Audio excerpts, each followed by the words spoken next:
Salam sejahtera, terima kasih karena bersama dengan saya di Nazilin Unity Channel. Inilah sikap pembangkang yang tak habis-habis nak tumbangkan kerajaan, tak habis-habis nak mengambil kuasa. Agung dah bertitah dan beritahu. Kalau nak berpolitik, tunggu sampai pilihan raya. Tapi inilah sikap. Mereka makin takut, mereka makin mahu supaya Anwar Ibrahim turun daripada jawatan Perdana Menteri dan juga bubar parlimen, bubar kabinet.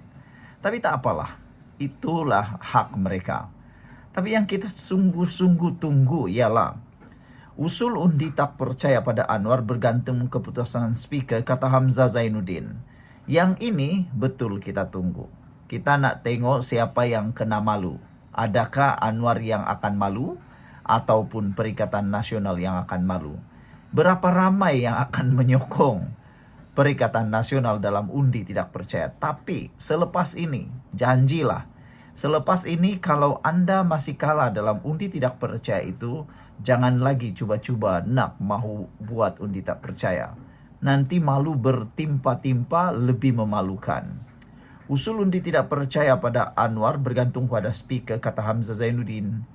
Ketua Pembangkang Hamzah Zainuddin berkata usul undi tidak percaya terhadap Perdana Menteri Anwar Ibrahim bergantung kepada keputusan Speaker Dewan Rakyat Johari Abdul berhubung satu lagi usul yang dikemukakan terhadap ahli Parlimen Tambun itu.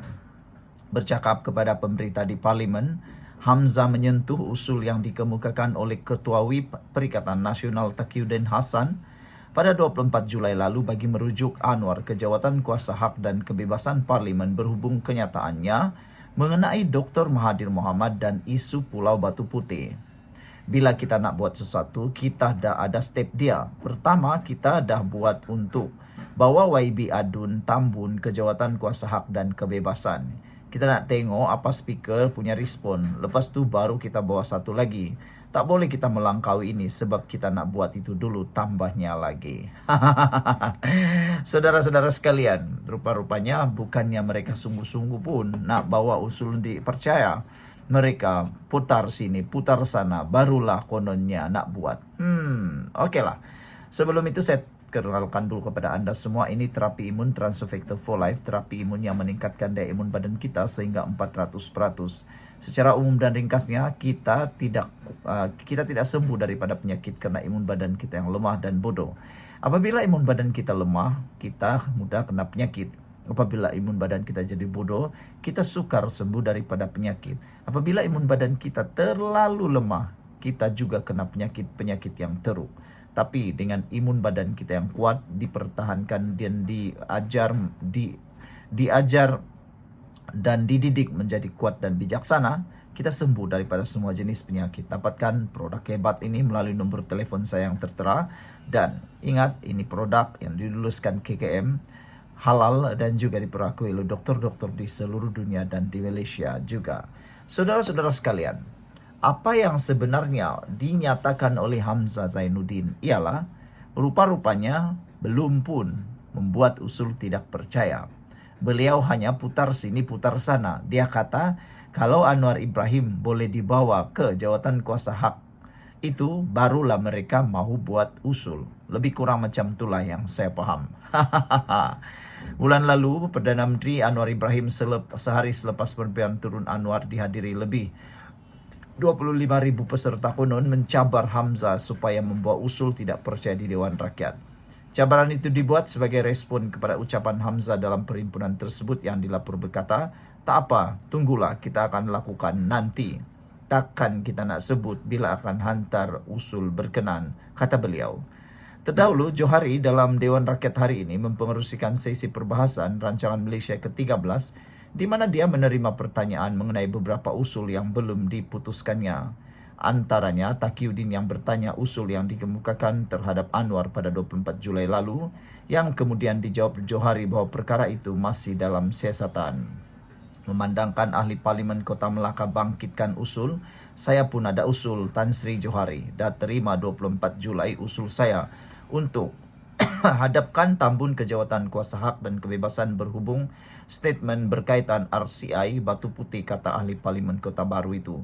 Johari kemudian berkata, siasatan sedang berjalan panjang.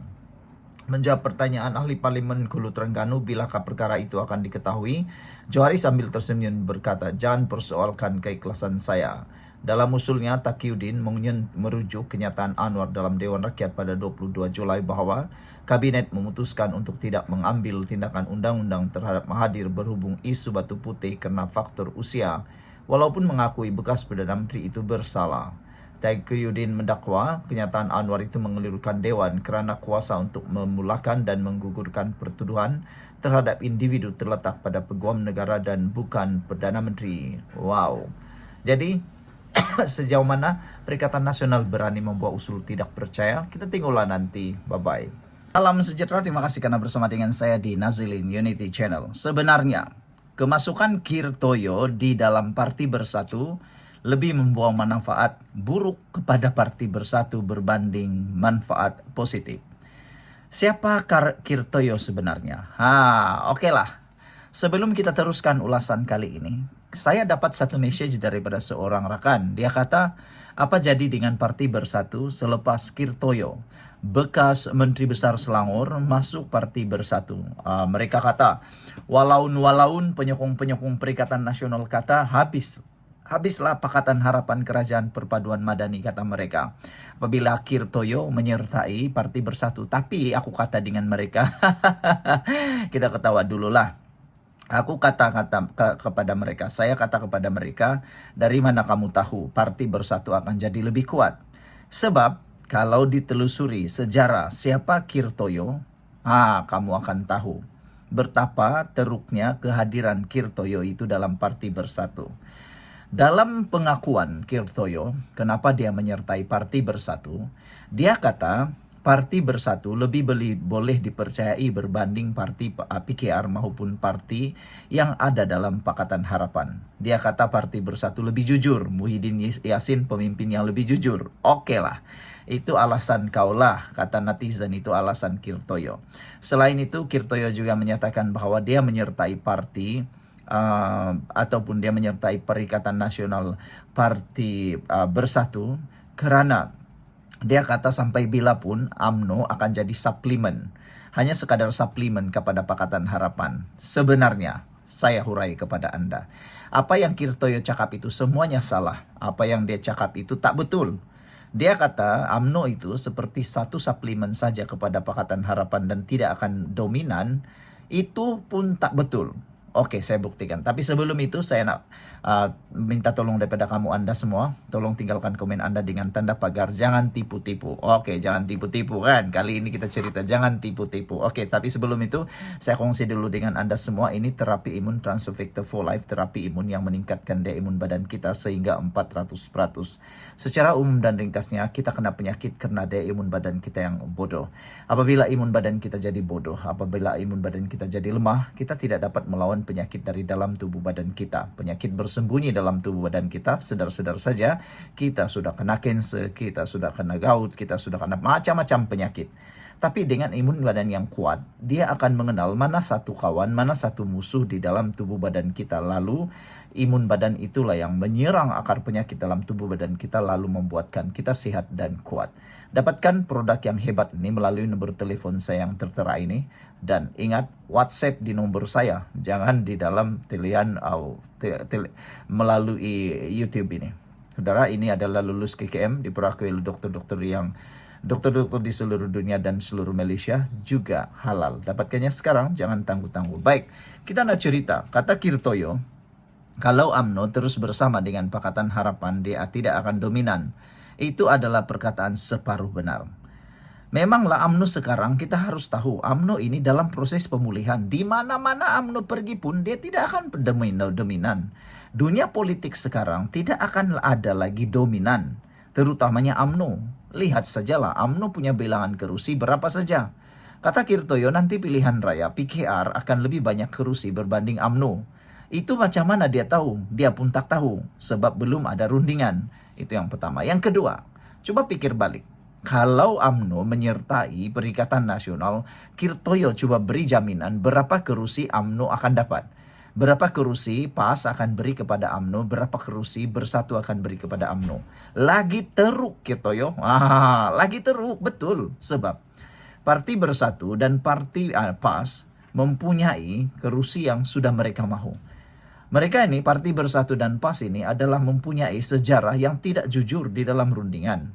Jadi, itu kayak yang Kirtoyo kata bahwa UMNO akan boleh jadi dominan kalau menyertai Perikatan Nasional. Jauh sekali lah. Itu satu penipuan semata-mata. Nah, jadi kalau UMNO menyertai Perikatan Nasional, tiada jaminan UMNO akan dapat kursi lagi banyak tahu. Silap-silap hari bulan dia akan lebih sedikit kursi akan dapat berbanding dia menyertai Pakatan Harapan. Karena dia dapat bertanding di kawasan-kawasan majoriti Melayu. Kalau dia menyertai parti atau gabungan Perikatan Nasional, minta ampun, minta maaf. Semua kursi yang majoriti Melayu Islam sapu oleh Bersatu dan juga PAS. Jadi UMNO dapat apa? Dia akan ada di bandar, dia akan bertanding dengan DAP, dia akan kalah. Yang itu Kirtoyo tak pernah cakap. Kirtoyo kan bagi tahu, baru semua orang tahu. Seterusnya, dia kata Parti Barisan Nasional ataupun Parti Bersatu lebih jujur berbanding Pakatan Harapan. Perikatan Nasional lebih jujur berbanding Pakatan Harapan. Itu pun separuh benar. Siapa kata Parti Perikatan Nasional itu jujur? Lihat saja betapa liciknya permainan Perikatan Nasional. Sudah terbukti. Banding dengan Pakatan Harapan, barisan Pakatan PKR dan juga DAP, amanah yang ada dalam Pakatan Harapan, mereka lebih jujur tahu, lebih setia. Tengok saja PAS, berapa kali mereka mengkhianati. Tengok saja Bersatu, rekodnya mengkhianati Pakatan Harapan dalam langkah Sheraton. Dan juga Parti Bersatu juga telah terbukti mengkhianati. PAS juga terbukti mengkhianati. Jadi, mana lebih jujur sebenarnya Kirtoyo? Kamu jawablah sendiri. Dan menurut netizen, lebih baiklah Kirtoyo menyertai Parti Bersatu karena rupa-rupanya Kirtoyo nih pernah dijatuhkan hukuman penjara 12 bulan karena didapati telah pun menyalahgunakan kuasa untuk pengambil alihan kalau saya tak silap untuk satu harta. Didapati bersalah. Dan beliau juga dianggap sebagai orang yang bertanggung jawab menyebabkan UMNO kalah di Selangor. Waktu Pakatan Harapan merampas Selangor daripada kerajaan Barisan Nasional UMNO pada waktu itu, Kirtoyo adalah antara pemimpin yang ada dalam Selangor. Apabila mereka kalah, itu banyak disebabkan oleh Kirtoyo, kata netizen. Jadi kata netizen, baguslah Kirtoyo menyertai Parti Bersatu sebab bolehlah kumpul sama-sama di dalam parti yang dikatakan Parti Sakau itu. Ataupun gabungan Sakau itu, kata mereka. Dan selain itu, bolehlah bawas penyapu sama sekali bersama-sama, kata netizen. Ada juga netizen yang menyindir Kirtoyo dengan mengatakan bahwa baguslah kamu masuk Parti Bersatu, boleh bantu Muhyiddin dapat balik menantu beliau. Kalau nak cakap tentang kejujuran, Muhyiddin tu jujurkah, kata netizen. Lihat saja menantunya tak pulang-pulang lagi daripada pelarian, daripada melarikan diri di Malaysia, tidak mahu menghadap SPRM. Jadi kenapa itu yang disebut pula sebagai jujur? Orang ini satu naratif sebenarnya yang dicipta, menyatakan kononnya pemimpin-pemimpin besar mula menyertai Parti Bersatu. Tapi lihat, paling penting sekali yang menyertai parti-parti dalam Parti Bersatu, Perikatan Nasional ini ada kebanyakan yang mempunyai sejarah gelap di dalam kepimpinan mereka. Tengoklah Azmin Ali, Zuraida Kamarudin yang meninggalkan Pakatan Harapan. Siapa lagi ya?